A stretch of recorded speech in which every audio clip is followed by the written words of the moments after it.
Você sabe o que é uma crença? E aqui a gente vai muito além da definição religiosa, do que quer que seja. Crença para programação neurolinguística são as verdades que você leva e que conduzem as suas ações. Então, quando a gente fala de crença na programação neurolinguística, nós estamos tratando do modelo representacional que define até onde e como age cada ser humano. Nós fazemos as nossas crenças e cada ser humano tem as suas próprias crenças, determinadas pela história, pelas experiências, pelas referências, pelos valores vividos, pelos âncoras e pelos gatilhos e pelas ações que cada pessoa teve na sua vida. O meio ambiente, a sociedade contribuem muito para a definição da crença, mas é o ser humano individualmente reagindo no dia a dia, nesse grande ambiente que é o planeta Terra, que coloca suas crenças em xeque ou então as acaba validando. E aqui você pode me perguntar: existe crença certa ou errada? Não. Para aquele que vive a crença, ela é um modelo de mundo e ela que permite que essa pessoa sobreviva e interaja no planeta. Então, nós não podemos dizer que existem crenças melhores ou crenças piores que outro. Para a programação neurolinguística, a crença é o que permite cada ser humano agir da forma como age. A questão é quando essas crenças começam a determinar comportamentos e passam a ser vistas como a única regra do jogo. É o que a gente chama de crença limitante. Por exemplo, imagine um profissional com muito tempo de experiência em um determinado ramo de trabalho. Ele, por conta de acreditar que sempre fez bem o seu trabalho, sempre foi elogiado por isso, por ter muito tempo na função, ele deixa de se atualizar. Ele não lê mais livros, não vê mais vídeos, não percebe a movimentação que existe com a economia digital. Ele literalmente para no tempo. E muitas vezes ele é alertado por colegas, dizendo: cara, você precisa se atualizar, você precisa ler um pouco mais, você precisa ver como é que o nosso trabalho está sendo mudado pelas circunstâncias. E ele diz assim: não muda nada, tudo permanece da mesma forma. Eu não tenho por que me adaptar a esse novo mundo digital. Do outro lado, a gente pode pensar uma outra pessoa um pouco assustada com toda essa economia digital, os aplicativos de internet, todas essas pessoas que trabalham com internet e o volume de informação que isso está por trás. E essa pessoa diz: eu não consigo acompanhar isso no meu tempo que era bom, que as pessoas conversavam, que a gente se atualizava de outra forma. O que há de semelhante entre esses dois cenários? Ambos têm suas crenças. Essas crenças trouxeram eles até aquele momento. E eles se apegam a essas crenças para negar o que o ambiente oferece. São crenças que poderiam dizer limitantes, porque impedem que eles vejam oportunidades de melhoria contínua no seu trabalho, na sua convivência diária. E quanto mais você se apega a uma crença limitante, menor fica a sua visualização do todo, o que a programação neurolinguística chama de território. Quando eu abro a minha mente para ver todas as possibilidades, as inúmeras variáveis de algo, isso se chama território. Mas quando eu me fecho em apenas um aspecto, nós chamamos isso de mapa. É muito comum em PNL você ouvir: o mapa não é o território, ou seja, a sua percepção não corresponde à percepção do todo. E nem é uma percepção correta, ela é uma percepção sua, baseada nas suas experiências, nas suas dores e nos seus prazeres. Então nós devemos tomar um cuidado muito grande quando nós julgamos pessoas, porque estes julgamentos podem colocar as crenças sob xeque. E a colocação de uma crença sob xeque para aquele que vive a crença é muito dolorosa e geralmente starta episódios de conflito, de negação, de submissão e de incômodo.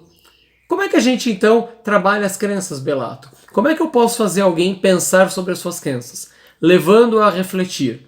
O que essa crença permitiu que você fizesse até hoje? O que, na sua opinião, está fazendo com que essa crença impeça que você veja o quê? O que você está deixando de ver com essa crença? O que você tem a ganhar e o que você tem a perder sempre pensando dessa forma? A gente poderia trabalhar um outro exemplo muito simples.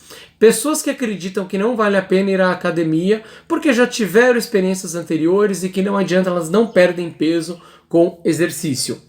Antes de falar para alguém, cara, você tá errado, a academia é muito boa, vai lá, etc. Falar que a crença está errada simplesmente vai erguer um muro em vez de construir uma ponte.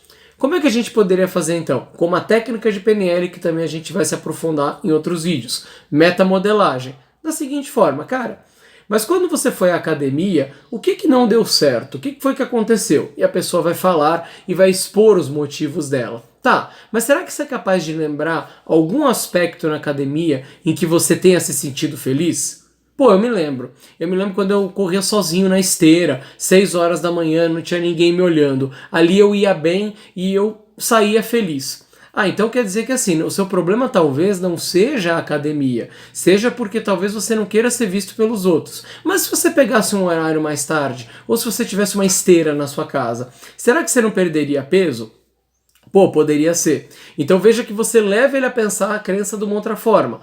Ou então você poderia dizer, cara, mas e se você fosse num horário que tivesse menos gente e conversasse com essas pessoas? Geralmente os professores montam turmas, que é todo mundo dentro da mesma batida, e aí vocês podem fazer exercício junto e se ajudarem. E se eu fosse com você na academia, você encararia de uma outra forma? Eu posso te dar apoio. E aí a pessoa começa a ir na academia, começa a perder peso. E ela fala, caramba, pô, agora deu certo. O que foi que aconteceu? Ela ressignificou a crença. A academia não era o problema, ela era apenas o resultado de um problema da pessoa não ver o resultado esperado e não querer ser visto pelos outros, ter algum tipo de vergonha. Mas a partir do momento em que ele ressignifica aquela crença, coloca-a em prova, muda seu modelo mental e começa a perceber resultados, a academia deixa de ser um problema. Isso serve para o estudo, para o trabalho, para as relações humanas. No vídeo anterior, eu falei de um exemplo de, por exemplo, você dizer que alguém é chato. Mas o que leva você a pensar que o cara é chato? Você sabe o que está passando na vida dele? Ou será que dentro das suas crenças, a forma como ele se comporta lhe parece chato? E aí você conversa com a pessoa, pratica a escutativa, ouve como ela é e fala, caramba, ele não é chato, ele é apenas um cara sistemático. Dentro do modelo de mundo dele, eu avaliei de uma outra forma. O grande segredo não é negar a crença ou dizer que a crença é certa ou errada. É respeitar a crença e ressignificá-la. E ressignificar é uma palavra muito importante na programação neurolinguística. Ela significa dar outro significado. Não se trata de negar, não se trata de apagar. Se trata de olhar para aquela crença e perguntar, e se fosse de outra forma? E se você tivesse uma nova perspectiva? E se você visse ela com outros olhos? E se você buscasse dentro dessa crença um aspecto positivo que você está negligenciando? A crença é um dos fatores mais importantes da programação neurolinguística. Ela se encaixa dentro da programação. E a crença está por trás de todas as nossas ações. Combinado? Então, pense, o que você tem avaliado dentro da sua vida? Quais são essas crenças e como é que elas estão levando você para frente ou talvez estejam impedindo você de ver coisas que você poderia ver e ainda não viu? Pense sobre, e no próximo vídeo a gente vai falar sobre o outro aspecto, a linguística, como é que nós nos comunicamos para o mundo e como é que nós interpretamos a comunicação do mundo dentro do aspecto da PNL. Se você gostou, curta, compartilhe, deixe seu comentário. Um grande abraço, até a próxima.